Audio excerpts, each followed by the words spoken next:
ನಮಸ್ಕಾರ. ಇವತ್ತಿನ ಪ್ರಶ್ನೆ ಸರ್ಪದೋಷಗಳಿಂದ ಏನೇನೆಲ್ಲ ಸಮಸ್ಯೆ ಬರುತ್ತೆ ಅಂತೇಳಿ.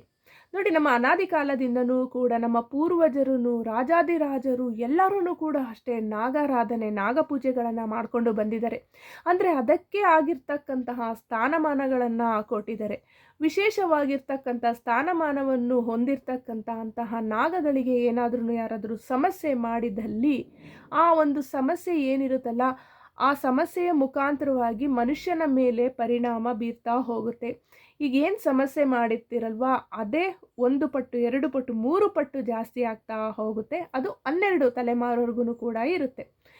ಈಗ ನೋಡಿ, ಇವಾಗ ನಮಗೆ ಮಕ್ಕಳಾಗುತ್ತೆ, ನಮ್ಮ ಮಕ್ಕಳಿಂದ ಮೊಮ್ಮಕ್ಕಳಾಗುತ್ತೆ, ಹೀಗೆ ಆ ರೀತಿಯಾಗಿರ್ತಕ್ಕಂಥ 12 ತಲೆಮಾರಿನವರೆಗೂ ಕೂಡ ಈ ಸಮಸ್ಯೆ ಉಂಟಾಗ್ತಾ ಹೋಗುತ್ತೆ.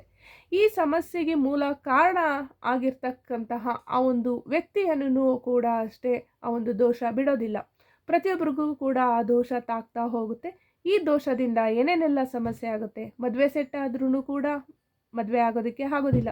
ಹುಡುಗಾಗಲಿ ಹುಡುಗಿ ಆಗಲಿ ಎಷ್ಟೇ ಸುಂದರವಾಗಿದ್ರೂ ಕೂಡ ಮದುವೆ ಆಗೋದಕ್ಕೆ ಆಗೋದಿಲ್ಲ. ಮತ್ತು ಸಂತಾನದ ಕೊರತೆ ಇರುತ್ತೆ. ಗಂಡ ಹೆಂಡತಿ ನಡುವೆ ತುಂಬ ಸಮಸ್ಯೆ ಇರುತ್ತೆ. ಅಂಡರ್ಸ್ಟ್ಯಾಂಡಿಂಗ್ ಅಂದಿರಲ್ಲ. 5 ನಿಮಿಷ ಅವರು ಪ್ರೀತಿ ವಿಶ್ವಾಸದಿಂದ ಇದ್ದರೆ ದಿನ ಪೂರ್ತಿ ಜಗಳ ಆಡ್ತಾ ಇರ್ತಾರೆ. ಮತ್ತು ಫೈನಾನ್ಷಿಯಲಿ ಸಮಸ್ಯೆ ಬರ್ಬೋದು, ಚರ್ಮ ರೋಗದ ಸಮಸ್ಯೆ ಬರ್ಬೋದು. ಒಂದು ಹಾವಿಗೆ ಯಾರಾದ್ರೂ ಯಾವ ರೀತಿಯಾಗಿ ಪೆಟ್ಟು ಕೊಟ್ಟಿರ್ತಾರೋ ಆಯಾ ಜಾಗದಲ್ಲೇ ಪೆಟ್ಟು ಉಂಟಾಗಬಹುದು. ಈ ಥರದ ಹಲವಾರು ರೀತಿಯಾಗಿರ್ತಕ್ಕಂತಹ ಸಮಸ್ಯೆ ಉಂಟಾಗುತ್ತೆ.